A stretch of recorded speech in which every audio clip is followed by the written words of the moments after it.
ചരിത്രത്തിൽ ആദ്യമായി കേരളത്തിൽ ബി.ജെ.പി. ഒന്നിൽ കൂടുതൽ സീറ്റുകളിൽ വിജയിച്ചിരിക്കുന്നു.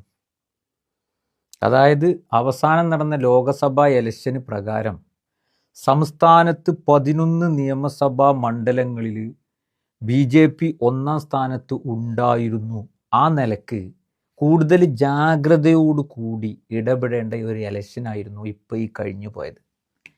എന്നാൽ എന്താ ഇവിടെ ഉണ്ടായത്? നമ്മളൊന്ന് ആലോചിച്ച് നോക്കി. ബി.ജെ.പി. ആദ്യം ജയിച്ചത് കൊല്ലം ജില്ലയിലെ ചാത്തന്നൂരിലാണ്. 4398 വോട്ടാണ് ലീഡ്. പിന്നീട് നേമം ജയിച്ചു, ലീഡ് 4978. കഷ്ടിച്ച് കടന്ന കഴക്കൂട്ടത്ത് ലീഡ് 428. ഈ 3 മണ്ഡലങ്ങളിലും 3-ാം സ്ഥാനത്താണ് കോൺഗ്രസ്. 2-ാം സ്ഥാനവും 3-ാം സ്ഥാനവും തമ്മിൽ ശരാശരി 10,000 വോട്ട് വ്യത്യാസമുണ്ട്. നേമത്ത് അത് 20,000-ആണ്. അതായത് ബി.ജെ.പി. ജയിക്കരുത് എന്ന് ആത്മാർത്ഥമായി ആഗ്രഹിക്കുന്നവർ അവിടെ വോട്ട് ചെയ്യേണ്ടത് ഇടതുപക്ഷത്തിനായിരുന്നു, അല്ലേ? 2021-ലും ഏതാണ്ട് ഇതുപോലെ വ്യത്യാസം ഉണ്ടായിരുന്നു എന്നുള്ളത് കൂടി ഈ നിമിഷത്തിൽ നമ്മൾ ഓർക്കേണ്ടതുണ്ട്. എന്നാൽ ഈ മണ്ഡലങ്ങളിലൊക്കെ ഫാസിസ്റ്റ് വിരുദ്ധ സംഘടനകളുടെ നിലപാട് ആർക്കൊപ്പമായിരുന്നു? എല്ലായിടത്തും UDF-നൊപ്പമായിരുന്നു, അല്ലേ? വെൽഫെയർ പാർട്ടി അടക്കമുള്ള ആളുകൾ UDF-നൊപ്പമായിരുന്നു. അതായത് മഞ്ചേശ്വരം മണ്ഡലത്തിൽ SDPI മത്സരിക്കാൻ തീരുമാനിച്ചപ്പോൾ മതേതര വോട്ട് ഭിന്നിപ്പിക്കുമെന്ന് പറഞ്ഞ് ക്യാമ്പയിൻ നടത്തിയ സംഘടനകൾ ആരും മറ്റു ബി.ജെ.പി. സാധ്യതാ മണ്ഡലങ്ങളിൽ ബി.ജെ.പി. വരാതിരിക്കാൻ വേണ്ട ആത്മാർത്ഥമായ നിലപാട് സ്വീകരിച്ചിട്ടില്ല എന്നുള്ളത് വളരെ വ്യക്തമാണ്, പ്രിയപ്പെട്ടവരെ. അതായത് SDPI മത്സരിക്കുന്ന സ്ഥലത്ത് മാത്രമേ സ്വന്തം താല്പര്യങ്ങൾ സംരക്ഷിക്കുന്നതിന് വേണ്ടിയിട്ടുള്ള ഈ കപട ജാഗ്രത ഇവർക്കൊക്കെ ഉള്ളൂ എന്നുള്ളതാണ് ഇതിൻ്റെ ഏറ്റവും വലിയ അർത്ഥം. കേരള ചരിത്രത്തിൽ ആദ്യമായി 3 സീറ്റ് ബി.ജെ.പി. നേടിയിട്ട് മാധ്യമങ്ങൾക്കോ SDPIയെ ഉപദേശിച്ചിരുന്ന പോരാളികൾക്കോ മറ്റു മുസ്ലിം സംഘടനകൾക്കോ ഒരു പ്രശ്നമില്ലല്ലോ. പോഡ്കാസ്റ്റുകളില്ല, ചർച്ചകളില്ല.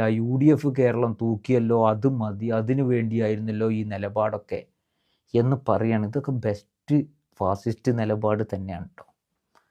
ഇപ്പം എന്നോട് ചുജ്ജ് പറയാതെ ആരാ, എനിക്ക് തന്നെ പണിന്ന് കൂട്ടിക്കോളി, അതിലെനിക്കൊരു പ്രശ്നമില്ല. ഇവിടെ നേമത്തൊക്കെ ഞാൻ മനസ്സിലാക്കിയെടുത്തോളം അവിടെ ഈ വെൽഫെയർ പാർട്ടിയുടെയൊക്കെ നേതൃത്വത്തിൽ മുസ്ലിം സംഘടനകൾ യോഗം ചേർന്നിട്ട് നേമത്തെയൊക്കെ വോട്ട് ശതമാനങ്ങളൊന്നും എടുത്ത് പരിശോധിച്ച് നോക്കി. ബി.ജെ.പി. രാജീവ് ചന്ദ്രശേഖരൻ വരാൻ കാരണത്തിലേക്ക് എൻട്രി തുറന്നു കൊടുത്തത് ആരാന്ന് സ്വയം ഒന്ന് പരിശോധിച്ച് നോക്കി. ഇപ്പം 3 സീറ്റിലും ബി.ജെ.പി. ജയിച്ചില്ല. അവിടെ ഒന്നും SDPI മത്സരിച്ചിട്ടില്ല കേട്ടോ. SDPIനെ ഇങ്ങനെ ഫാസിസ്റ്റ് വിരുദ്ധത പഠിപ്പിക്കാൻ വേണ്ടി വന്നിരുന്ന ആൾക്കാരോടാണ് പറയാനുള്ളത്. അവിടെ ഒന്നും SDPI മത്സരിച്ചിട്ടില്ല കേട്ടോ. SDPI മഞ്ചേശ്വരത്ത് മത്സരിച്ചാൽ മഞ്ചേശ്വരം മാത്രമായിരുന്നു ഇവർക്ക് പ്രശ്നം ഉണ്ടായിരുന്നത്.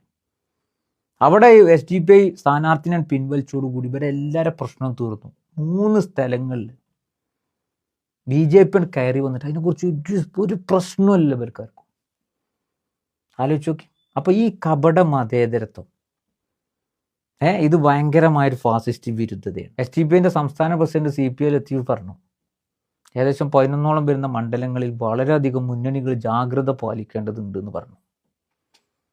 മഞ്ചേശ്വരത്ത് പിൻവലിച്ചു. ഇപ്പോൾ ഈ വിജയിച്ച ഒരു മണ്ഡലങ്ങളിലും പാർട്ടി സ്ഥാനാർത്ഥിയെ നിർത്തിയിട്ടില്ല. അപ്പോൾ ഇവിടുത്തെ ഫാസിസ്റ്റ് വിരുദ്ധരെന്ന് പറയുന്ന ആളുകൾ UDF-നൊപ്പം ചേർന്നും കണ്ട് ചെയ്ത ഈ ചെയ്തിയിലാണ് ഈ കണക്കുകൾ നോക്കിയിട്ട് അത്യാവശ്യം മൂളല്ലോണ്ട് മനസ്സിലാകുമല്ലോ ശരിയാണ് ഈ പറഞ്ഞത് എന്നുള്ളത്.